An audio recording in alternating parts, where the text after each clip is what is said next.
दोस्तों, आज की मेरी कहानी है हमदर्दी। अरे बेटा, तुम्हारी सास दिन भर अकेली घर में लगी रहती है।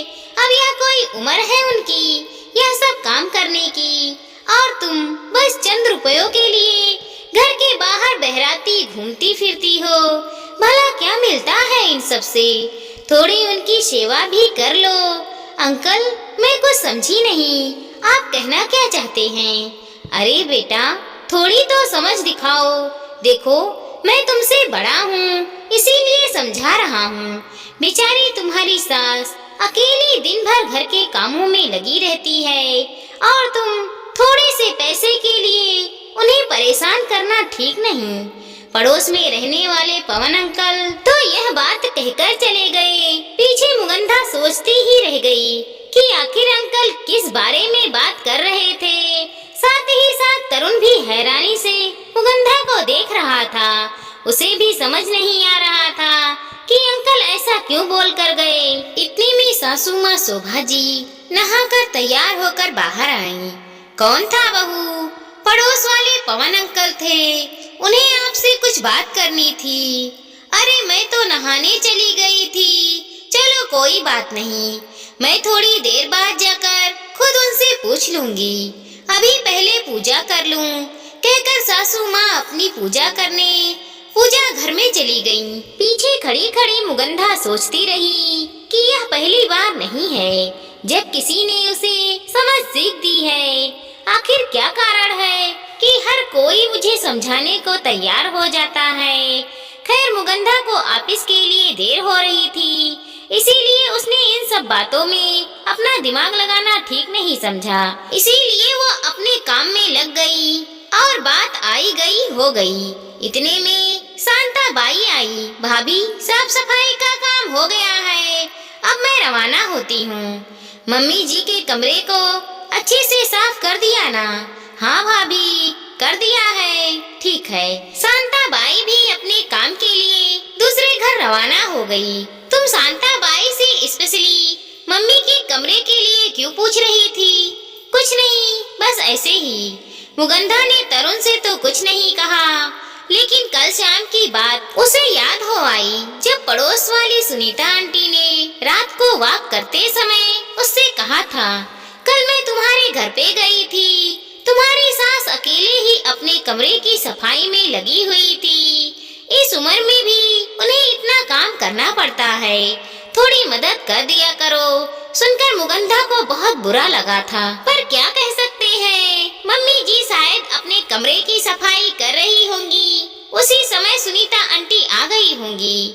यही सोचकर मुगंधा ने फटाफट नाश्ता तैयार किया, अपना और तरुण का टिफिन पैक किया और तरुण को ऑफिस के लिए रवाना किया। तरुण सुबह 8 बजे निकल जाता था, वहीं मुगंधा सुबह 9 बजे तक रवाना होती थी। फिर खुद तैयार होने अपने कमरे में चली गई।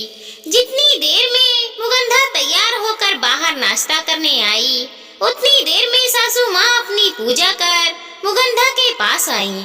अरे बेटा, पवन अंकल निकल जाएंगे, मैं जाकर पहले उनसे बात करके आती हूँ। पर मम्मी जी, मुझे लेट हो जाएगा। अरे नहीं नहीं, मैं तो यूं गई और यूं आई। अगर लेट भी हो जाए तो तुम ताला लगाकर चाबी मुझे दे जाना। ठीक है मम्मी जी, कहकर मुगंधा नाश्ता करने लगी। वहीं शोभा जी पवन जी के घर रवाना हो गई। मुगंधा ने फटाफट अपना नाश्ता किया, अपना टिफिन और पानी की बोतल उठाई और अपने बैग में रखकर घर को ताला लगाया और चाबी देने पवन अंकल के घर चली गई। जब वो पवन अंकल के घर पहुंची तो अंदर हो रही बातों को सुनकर उसके पैर वहीं ठिठर गए। शायद उसी के बारे में बात हो रही थी। क्या भाभी जी, आपने भी मुगंधा को इतना सिर पर चढ़ा रखा है? अभी महारानी तैयार होकर रवाना हो जाएंगी और आप अकेले घर में काम करती रह जाओगी। ये आवाज तो पवन अंकल की पत्नी शांति आंटी की थी।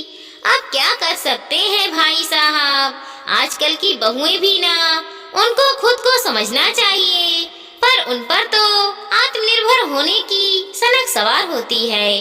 अब उसके आगे अपनी सास को कहाँ समझेंगी, लेकिन तरुण को तो समझना चाहिए ना, क्या जोरू का गुलाम बना हुआ है।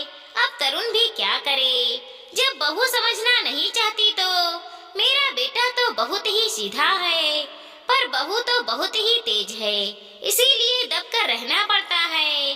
आखिर कितनी सी जिंदगी है हमारी, मुझसे तो लड़ाई झगड़ा होता भी नहीं। ले देकर हम 3 जीव हैं, उसमें भी क्या लड़ाई करूं। अब छोड़ो भी शांति, मुझे देर हो रही है, मैडम के जाने का वक्त हो गया है। अब दिन भर घर के काम तो करने ही है, कहकर शोभा जी पलटी ही थी कि सामने मुगंधा को देखकर उनकी जबान हलक में ही अटक गई। उससे कुछ बोलते ही ना बना, लेकिन मुगंधा ने उस समय चुप ना रहना ही ठीक समझा।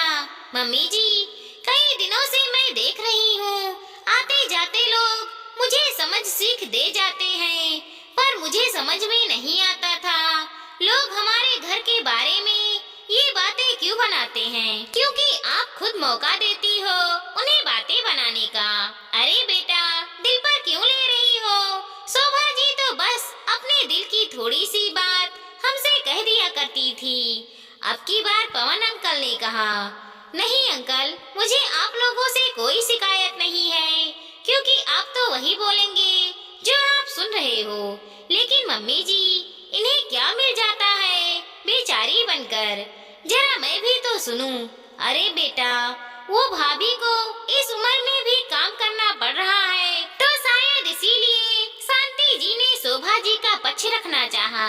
अच्छा, साफ सफाई का काम तो शांताबाई 8:30 बजे से पहले ही कर जाती है, इसके लिए मैं उसे उसकी पगार से ज्यादा पैसे देती हूँ कि सुबह जल्दी आकर काम करे। कपड़े मशीन में रोज सुबह धुल चुके होते हैं, नाश्ता के साथ साथ दोपहर का खाना भी मैं बना चुकी होती हूँ, क्योंकि मुझे और तरुण दोनों को टिफिन लेकर जाना होता है। अब तो आप लोग ही बताइए कि हम इनसे ऐसा कौन सा काम करवा रहे हैं जिसका राग ये हर तरफ अलप रही है। मुगंधा की बात सुनकर पवन और शांति ने शोभा जी की तरफ देखा, जबकि शोभा जी नजरें झुकाए हुए खड़ी थी। मम्मी जी, थोड़ी सी हमदर्दी पाने के लिए आप अपने ही घर की बातों को उड़ा रही हैं। आप ये तो सोचो कि आपके बेटे बहू की कितनी बुराई हो रही है। खुद के ही परिवार को बदनाम करके क्या मिल जाता है आपको। अपनी आदत बदलिए, माफ कर दे बहू, मैंने तो कभी इस तरीके से सोचा ही नहीं। आज के बाद मैं अपनी आदतें बदलने की पूरी कोशिश करूंगी। शोभा जी ने कहा, ठीक है मम्मी जी, फिलहाल तो मुझे ऑफिस के लिए देर हो ही रही है, मैं चलती हूँ। मुगंधा ने शोभा जी को चाबी पकड़ाई। इतने में पवन अंकल ने कहा, भाभी जी, एक कप चाय तो चलेगी। अरे नहीं नहीं, मुझे बहुत काम है। कहते कहते शोभा जी रुक गई और मुगंधा की तरफ देखने लगी। उनके चेहरे की हवाइयाँ उड़ी देखकर मुगंधा की हंसी छूट गई। आखिर उसने अपना माथा ही पकड़ लिया। आखिर कोई इंसान अपनी आदत इतनी जल्दी कैसे बदल सकता है। दोस्तों, मुगंधा की सास घर के काम नहीं किया करती थी, सारा दिन बैठकर अपने पड़ोसियों से अपनी बहू की बुराई का काम किया करती थी। दोस्तों, हमारी इस छोटी सी कहानी को लाइक करें, शेयर करें और चैनल पर नए हैं तो सब्सक्राइब करें। साथ ही साथ मिलते हैं अगले वीडियो के साथ, तब तक के लिए धन्यवाद दोस्तों।